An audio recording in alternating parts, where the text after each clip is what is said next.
You mentioned the rental, which I think is a point we have to cover. So are people renting, are brands renting land, and how do the economics of those transactions look? Yeah, that was really interesting. Also, it wasn't really a part of our expected business model. And then that's the exciting part about Web3 to me is what are the new business models that are going to be created, right? I own land personally for a long time and only now started to rent it. So I'm technically a landlord renting it to a creator that doesn't have land and that wants to use my land and make money this way. So I think those are the most fascinating thing about the metaverse. Like it's really going to create a new economy, creating new jobs that didn't even exist before. So we were starting to talk to brands, and the land bit was always the sticky point. We didn't have land initially, and we were talking to big brands, and they didn't have land. And generally, they wanted to move quite quickly because the metaverse is such a buzzword that you don't want to spend 6 months building. You need to be there first.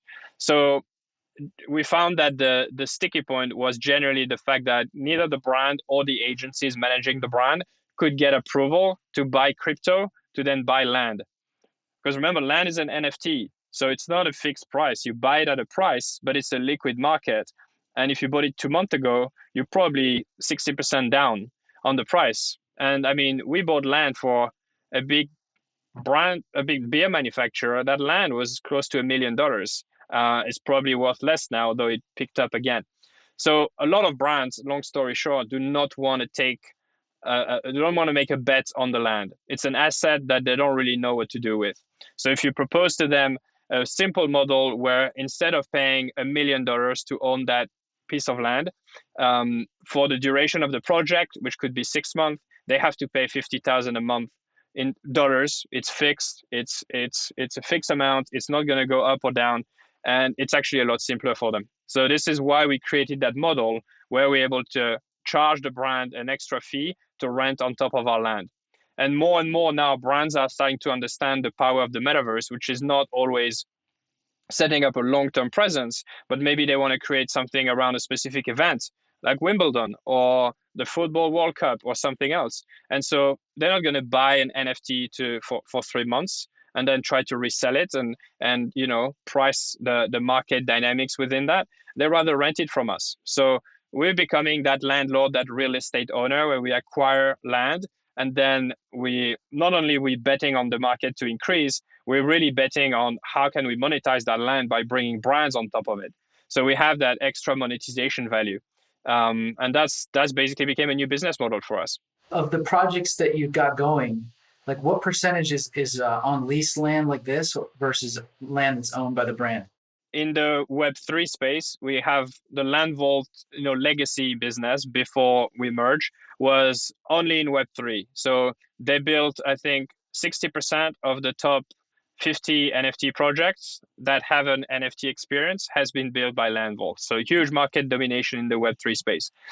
In the Web3 space, those NFT projects generally understand the metaverse. I mean, that's their space. So most of them buy land. They have bought land early. They were early in the space. But if we put that aside and think about Web2 brands, traditional brands, L'Oreal, the football clubs that I mentioned, and other brands this way, those guys generally are a lot more risk adverse and were not that early in the space. So for them, it's a majority are then renting. Majority are renting.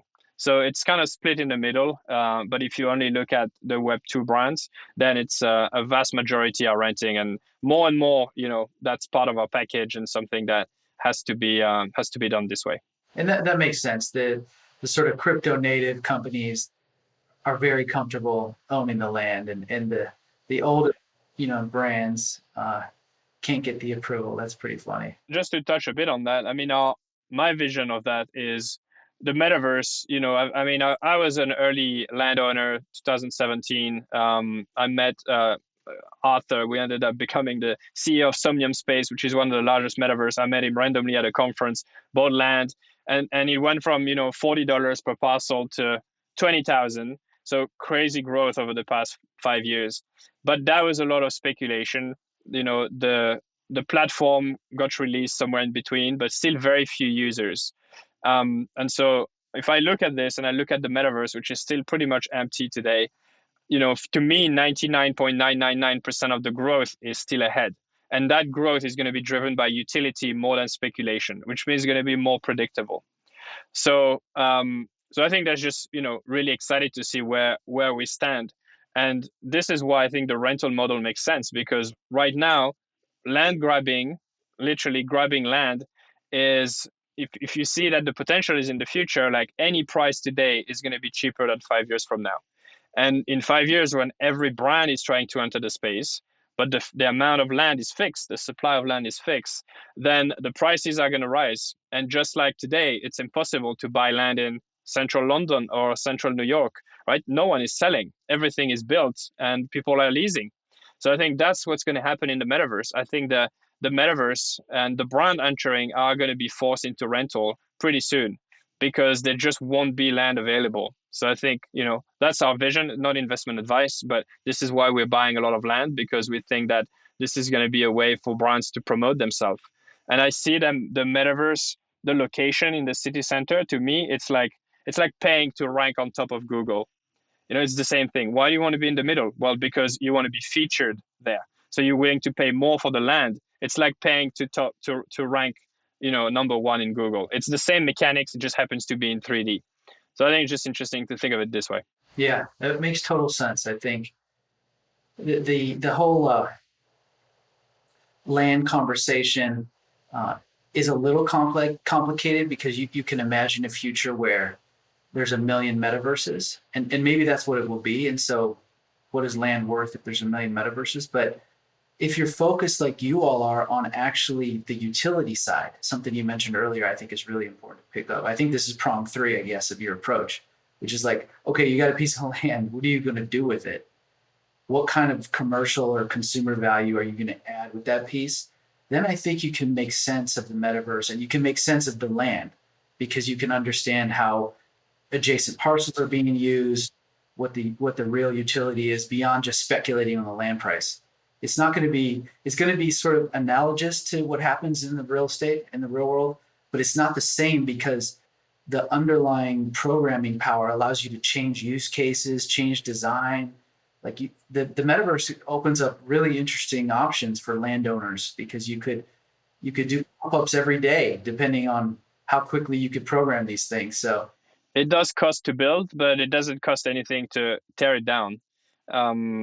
And so it's as you said, and there's no gravity as well, which is a bit of an architect's dream, because you can literally build everything, which is fascinating. Yeah, my kids got into Minecraft too, another game, and it's such a great game. I understand now why it's been so successful for so long. It's an amazing game. You can build these amazing anti-gravity elaborate structures that are super, just cool to look at, for one thing. And then the fact that you can move a character around inside of it is also cool. So I feel like the metaverse does have the same basic potential. A lot of our builders actually have a background in Minecraft. They were kids or teenagers that built for Minecraft for themselves. And now in the metaverse, if it's Web3, all these brands are paying them to do the same thing. So suddenly, instead of building for themselves, they are building as part of LandVault, but they get paid very well to build experiences. So, teaching your kids how to play Minecraft and to build is actually going to be one of the top skills that is going to be important for the next decade in the metaverse. So it's a great training ground for sure. Yeah, it's one of those new jobs that you mentioned earlier. Totally, I could see it. So let's talk utility, because I think that it's such a huge component of the metaverse. Like, we went through phase 1. Phase 1 was like, let's speculate on land and see what happens. And now phase 2 is there are groups like you all who are building stuff and coming up with business models. So what are you seeing, and what are you excited about? And that's the part I'm very excited about. It's, building is great, but it's really what kind of businesses can we create in the metaverse? And I think that's really what's unique about Web3. If you're building in Roblox, amazing platform, lots of users, but the business model is controlled by Roblox. And we know that they take a big chunk of it, and you can't really innovate much there. So it is a game. It is a game. The metaverse to me is where it's a convergence of the gaming tech and blockchain that creates that economic system that enables the creator to have a lot more opportunities to monetize. So our first tool was product placement. It helps brands enter the space. Because there's really two ways to generate revenue. Either you get your users to pay for something, or you get someone else to pay to reach those users, generally brands. Right now, there's not a huge amount of traffic yet in Web3. So we thought that brand sponsorships, them wanting them to be first, was actually the best way to generate revenue, and that's proven to be true. But there's also a lot of other concepts. During the fashion week, we were partnered with a company called Boson Protocol. They're creating effectively the PayPal of the metaverse, which is a checkout process where you can buy virtual items as NFTs, but also physical items, like a phygital model where both can be redeemed at the same time. So an opportunity there to monetize through e-commerce.